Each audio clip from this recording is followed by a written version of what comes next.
Hi, fellow students. I'm very happy to share with you today a topic that has a lot of importance to me, and I've done some research about. Positive parenting is something that, if you haven't already been exposed to it, you really should, especially if one day you expect to become parents. Definitely if you're already parents. If you already work with youth or children or ever plan to in the future, positive parenting is something that is useful not only at home, but also in classroom and other settings where children and youth will benefit from, as well as yourself. So here's a brief introduction and some practical ways where you can implement positive parenting in your life. Before that, I'd like to share with you briefly about why it's important to me. I did not expect to have children. However, I always wanted to adopt. And I had the ability to do so with my niece and my partner's adopted son.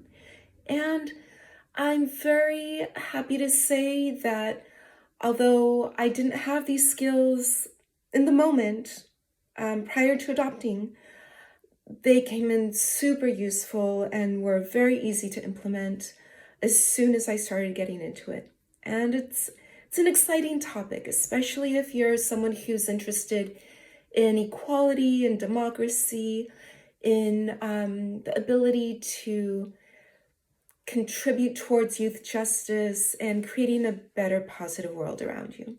So here we go. The introduction for positive parenting is that at its core, the idea is that children are born good. There are never children that are born bad. There's not a group of good kids, bad kids. All children are good, have potential at their core. Now, that doesn't mean that there aren't good behaviors and bad behaviors. Positive parenting aims to promote and reinforce the good behaviors and diminish as much as possible the negative behaviors. This is possible. Positive parenting believes very firmly this is possible without the use of negative discipline, of punishment, of go to your room or timeouts, or especially yelling, put downs, and any type of physical corporal punishment.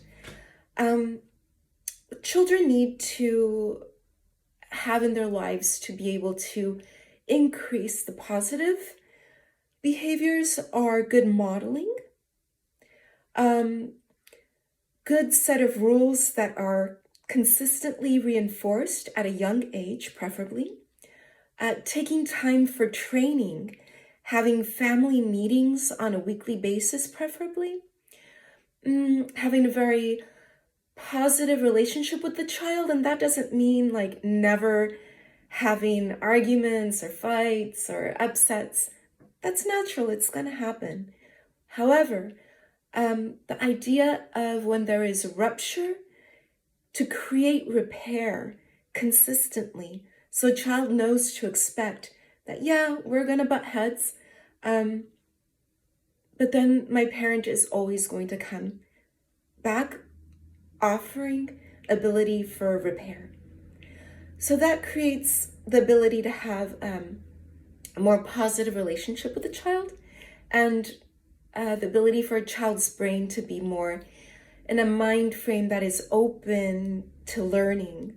It's like known as a safe environment. Also, I want to give credit where credit is due.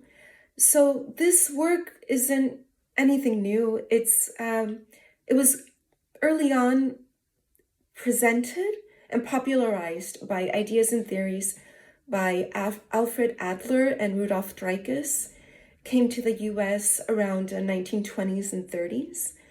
And the idea behind it was that children need to be respected, however, not to the point where they're being spoiled, right? The idea was to find a balance between authoritarian forms of parenting and permissive forms of parenting. Definitely within the spectrum, you can find a good balance in between. What's not on the spectrum is neglect.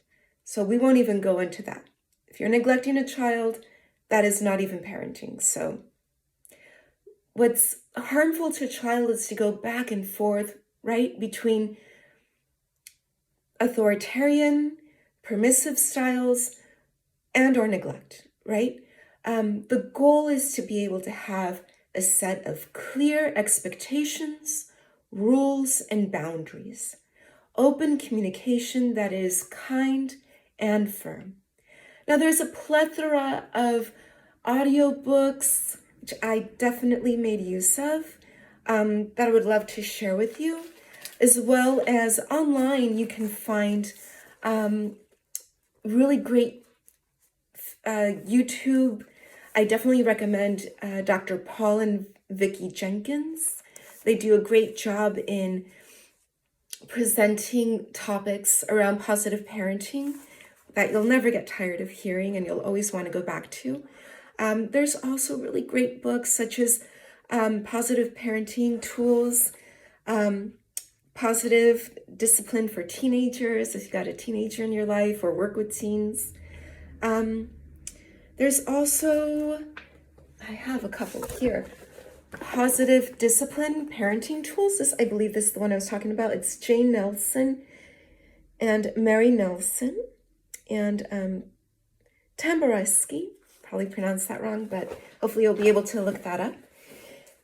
Also, a really great intro book to something like this is one that's called How to Talk to Children So Children Will Listen, and How to Listen to Children So Children Will Talk.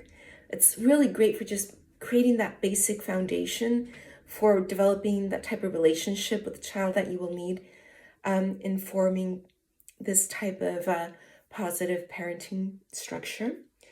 And then finally, one very last one that was really good is Ain't Misbehaving. I don't have the authors with me at the moment, but if you just look it up you'll definitely find it on the web. There's so much information out there, including in different languages, and you may be asking yourself, how am I going to translate positive parenting, at least into Spanish? Disciplina positiva para niños is a useful tip.